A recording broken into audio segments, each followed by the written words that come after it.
Clean water means life, and it's unacceptable that so many people are still without this vital resource. The Oxfam Water for Survival programme dramatically improves people's health through clean water and basic sanitation. In Papua New Guinea, a country of nearly 7 million people, 3/4 of the population still don't have easy access to clean water. In some cases, the source is far away. Imagine you walking again for another couple of hours just to get water to come back and bathe. Like that was the reality of most Papua New Guineans. We feel it's very hard to carry water. Yeah? In others, it's nearby, but unclean. They don't have a dam, it's just straight pipe into the water source, run down to the village. And it's not even protected. When there's a long spell of wet season, it gets clogged, it gets dirty. And with no toilets and poor sanitation, more sickness spreads. The main ones are basically malaria, diarrhea and skin infection amongst the smaller children. Sometimes they get vomiting, all this fever. The closest clinic to the village takes an hour, so when someone is very, very sick, they often carry that person and walk for about an hour or so. Oxfam can help, but the community has to be on board for solutions to last. The communities do almost all the work themselves. They're involved in digging the pipes, building the dams. They need to contribute to a small part of the cost as well. It gives local people ownership and helps them learn how the systems work. The first step is getting people to recognise the problem with a poo map. In the community map, they're indicating the churches, the houses, where they have the existing toilets.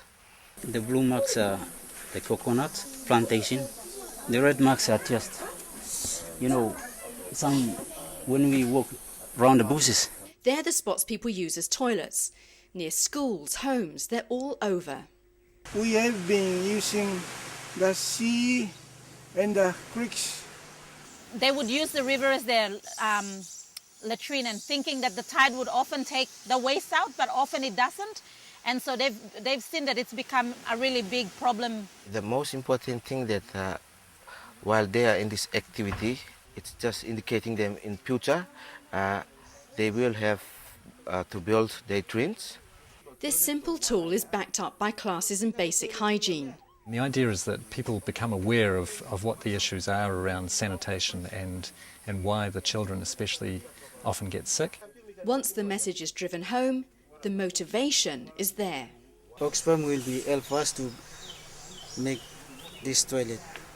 My kids never used the toilet before. Septic tanks are expensive, so we're trying to come up with techniques that are locally available, that are cheaper options so that everyone can have a toilet. Now there's funding, there's also technical support, and people know that they will have a proper toilet to use. Each community has its individual needs, and Oxfam works with local people like John Naravo, an engineer. He's devised a latrine that will stand up to the sandy conditions of coastal villages. The sides of the latrine just keep falling in, so what they've done here is designed a process to ensure that doesn't happen. So they use those wooden pieces there that are circular. 10 or 20 times we can use it. They put wire mesh around that and then they plaster around that with cement. Yes, it's done. It's ready to dig it now. And then someone climbs inside that and start digging away so that whole thing starts to go into the ground.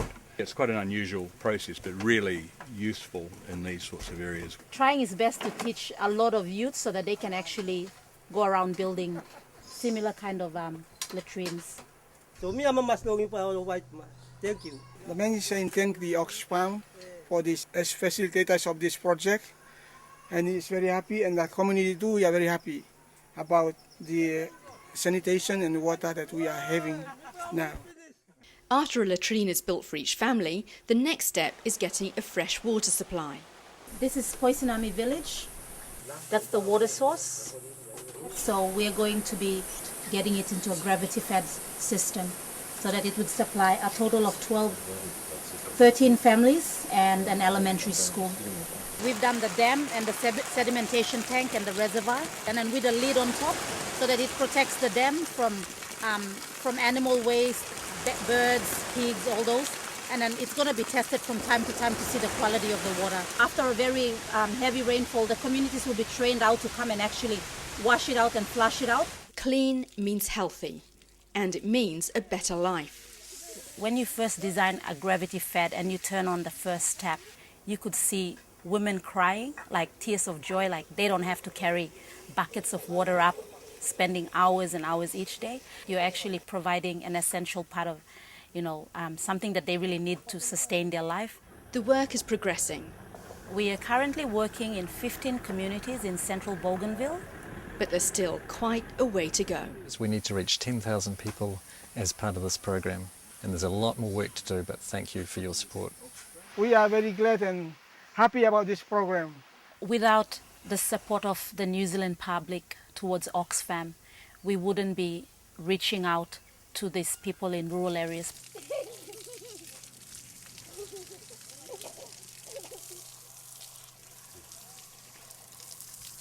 Ang tarong ni Nick Yuan.